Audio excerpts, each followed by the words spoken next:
Kulon Progo, Yogyakarta. Kecamatan Kalibawang merupakan kecamatan yang dilalui oleh aliran Sungai Progo, salah satu sungai terbesar di Yogyakarta. Sungai Progo yang membentang luas di daerah Kalibawang dengan debit sebesar 6.500 liter setiap detiknya, membawa potensi besar mikrohidro untuk bertumbuh di daerah Kalibawang. Di Kecamatan Kalibawang sendiri terdapat 962 rumah yang harus dicukupi dengan kebutuhan listrik. Dengan 4,81 kWh untuk tiap rumah untuk tiap harinya, tak hanya itu, masyarakat pun juga menginginkan energi dengan biaya listrik yang lebih murah, emisi karbon yang lebih rendah, dan lifespan pembangkit yang lebih lama. Sebelum kita berdiskusi lebih lanjut, mari kita dengarkan cerita dari Pak Rojo Andoyo.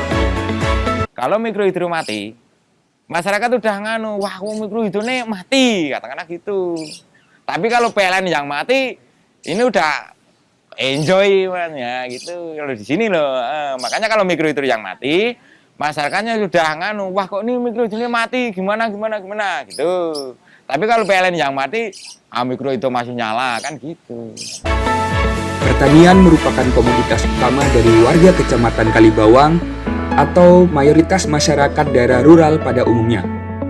Selain karena tanahnya yang subur, Sungai Progo yang membentang sepanjang Kecamatan Kalibawang mempermudah terjadinya irigasi pada pertanian di daerah Kalibawang.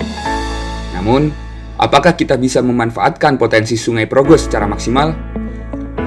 Jawabannya adalah Whirlpool G. Whirlpool G yang memiliki efisiensi sebesar 91%, dilengkapi dengan fish-friendly teknologi kapelan turbine yang terintegrasi dengan konsep agrikultural. Bahkan, turbin ini dapat menghasilkan 55.000 kWh untuk tiap tahunnya. Turbin Kaplan pada Whirlpool G yang memiliki desain sudut khusus dan putaran yang tidak terlalu cepat menyebabkan biota sungai seperti ikan dapat melalui turbin dengan aman tanpa harus terbentur oleh sudut turbin. Tidak hanya itu, dengan konstruksi yang terekspos oleh udara, maka air akan dengan mudah teraerasi sehingga kenaikan temperatur air yang terjadi sangat kecil, yaitu 2 derajat Celcius, sehingga tidak membahayakan biota sungai dan tanaman pertanian karena temperatur air akan masih berada di bawah 35 derajat Celcius. Inovasi kami tidak hanya sampai di situ. Kami menyadari bahwa selain aliran air membawa momentum, namun ada satu hal lagi yang dibawa oleh aliran air, yaitu temperatur. Mengingat lokasinya yang berada di tempat relatif tinggi, Kabupaten Kulon Progo dengan suhu air yang sekitar 20 derajat Celcius dapat dimanfaatkan sebagai pendingin. Namun, bagaimana cara kita memanfaatkannya agar bisa menghasilkan listrik?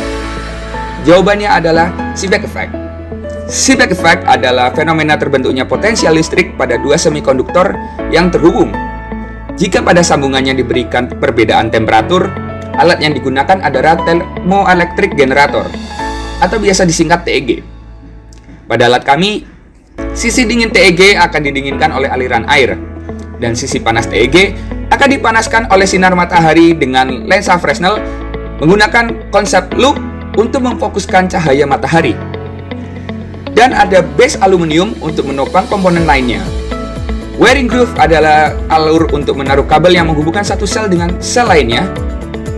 Di sebelah kiri, kanan, depan, dan belakang terdapat juga sel-sel serupa dan bentuk rangkaiannya pun juga sama. Rangkaian ini bersifat modular sehingga mudah ditukar pasar jika ada kerusakan.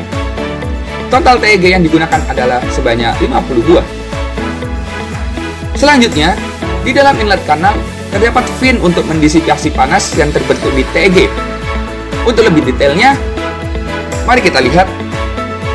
Jika kita perhatikan, TEG yang kami gunakan menggunakan konfigurasi stagger plate untuk memaksimalkan disipasi kalor dan memaksimalkan laju aliran air.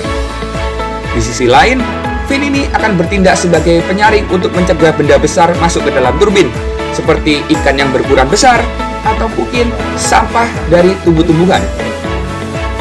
Sel TEG yang kami punya disusun secara kombinasi seri dan paralel untuk memaksimalkan voltase dan arus yang dihasilkan. Terdapat 10 rangkaian paralel yang masing-masing terdiri dari 5 sel seri. Dengan ini, maka voltase yang dihasilkan akan menjadi 5 kali dan arus menjadi 10 kali lipat. Kombinasi antara kedua sistem, yang pertama yaitu dari turbin mikrohidro, dihasilkan 6,27 kW. Sedangkan dari TEG dihasilkan 112 watt listrik. Kombinasi keduanya menghasilkan hampir 56 MWh. Energi ini setara dengan lebih dari 80 juta rupiah. Dengan berbagai analisa, kami mendapatkan nilai NPV sebesar Rp102.256.716 dan nilai IRR sebesar 10,66%. Dan kami juga hanya memerlukan 6,5 tahun untuk mencapai payback period. Dengan dari tingginya nilai IRR yang kita dapatkan, yaitu 10,66%, dapat kita simpulkan bahwa produk ini layak untuk diinvestasikan dan diterapkan. Dengan payback period yang relatif cepat, produk ini sangat cocok untuk memberikan suplai listrik kepada masyarakat daerah rural secara bersih dan ramah lingkungan. Selain itu, dengan kapasitas yang relatif tinggi, yaitu 56 MWh, membuat pembangkit ini mampu menyokong kebutuhan listrik banyak rumah hingga 962 rumah untuk kepala keluarga. Selanjutnya, dengan perbandingan kapasitas daya keluaran yang sama, yaitu 55.981 kWh per tahunnya, Whirlpool dapat menurunkan emisi karbon sebesar 92,67%. Hal ini tentunya sangat jauh dibandingkan pembangkit listrik tenaga batu bara, bukan? Maka dari itu, marilah kita bersama-sama membantu Pak Rojo Handoyo dan seluruh masyarakat Indonesia dengan membangun Indonesia yang maju dengan energi baru terbarukan. Akhir kata, go green and go beyond.